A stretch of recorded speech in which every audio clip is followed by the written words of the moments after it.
আসসালামু আলাইকুম। আমি শুধু এটুকু বলার জন্য, আমি সারাদিনে যত মিটিং করি, এ পর্যন্ত যত মিটিং করে এসেছি, সবচেয়ে বেশি আনন্দ পাই যখন আপনাদের সঙ্গে এরকম বসার সুযোগ পাই, আলাপ করার সুযোগ পাই।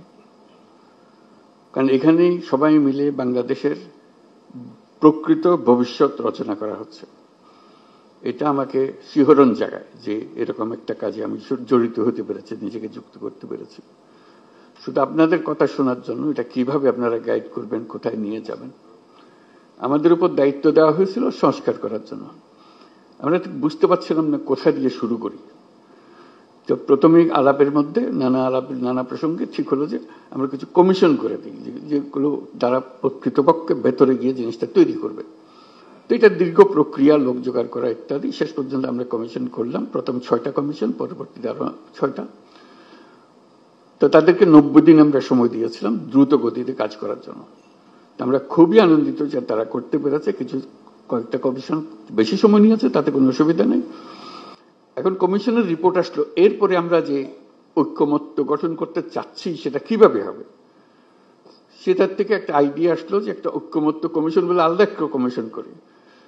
তো সেটা যে ফলপ্রসূ হয়েছে সেটা প্রফেসর আলী রিয়াজ সাহেব যখনই আমার সঙ্গে বৈঠক করেন, আমি অত্যন্ত আনন্দিত হই যেভাবে আপনারা সহযোগিতা করেছেন, আনন্দ সহকারে পার্টিসিপেট করেছেন।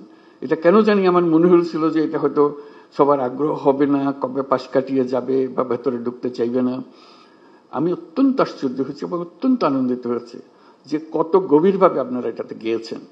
এবং শুধু ওনাদের সঙ্গে, কমিশনের সঙ্গে আলাপ করে না, নিজেদের ভেতরে আলাপ করেছেন এবং আন্তরিকভাবে বুঝে আমাদেরকে বলার চেষ্টা করেছেন, আপনাদের সঙ্গে বিতর্ক করেছেন কমিশনের সঙ্গে। এবং প্রতিবারই যখন প্রফেসর আলী রিয়াজ আমার সঙ্গে কথা বলে, উনি খুব উচ্ছ্বসিত হন। এটা আমাকে অত্যন্ত হৃদয়ে টাচ করে আমাকে, যে এরকম আগ্রহ নিয়ে সবাই যদি আমরা বসি, নিশ্চয়ই একটু ভালো কিছু এর মধ্যে থেকে আসবে। তো আজকে প্রথম পর্ব শেষ হলো, তো সেটা মহানন্দের দিন যেটা আমরা করেছি। দ্বিতীয় পর্বে, প্রথম পর্বে আমরা কি করলাম, এটা যত কিছু ইস্যুজ আছে, যত কিছু রিকমেন্ডেশন, সুপারিশ আছে, তার মধ্যে কিভাবে আমরা একমত হলাম, কারা কোনটাতে একমত হলো, সব মিলিয়ে শেষ পর্যন্ত আমরা জুলাই সনদ করব। এইটাই হলো আমাদের লক্ষ্য, যেখানে আমরা সবার ঐক্যমত্যগুলো তুলে ধরব। দ্বিতীয় পর্বে কি হবে, আমি আলী রিয়াজ সাহেবের সঙ্গে আলাপ করছিলাম।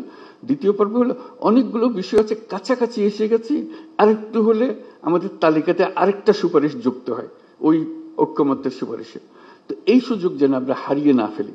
এই দ্বিতীয় পর্বের আমি যদ্দূর বুঝছি, প্রফেসর আলী রিয়াজ তার ব্যাখ্যা করবেন যে এই আলাপটা নিয়ে যেটুকু তফাৎ ছিল, দূরত্ব ছিল, সেই দূরত্বকে গুছিয়ে এনে যাতে আমাদের জুলাই সনদে বর্তমানে যতগুলো ঐক্যমতের বিষয় আছে তার মধ্যে যে আরো কিছু যোগ করতে পারে, দেখতে সুন্দর লাগবে, জাতীয় একটা সনদ হলো, অনেকগুলো বিষয়ে আমরা একমত হতে পেরেছি, জাতি হিসেবে আমরা গর্বিত জাতি হিসেবে দাঁড়াতে পারে।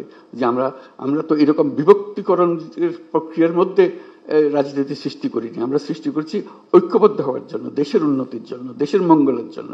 আজকে সেই সবাই উপস্থিত থাকতে পারে, আমি নিজেকে সৌভাগ্যবান মনে করছি। আশা করি আমরা সেই পর্বে ঢুকতে পারবো এবং সেই পর্বে অত্যন্ত চমৎকার একটা জুলাই সনদ আমরা তৈরি করতে পারবো। সবাইকে ধন্যবাদ।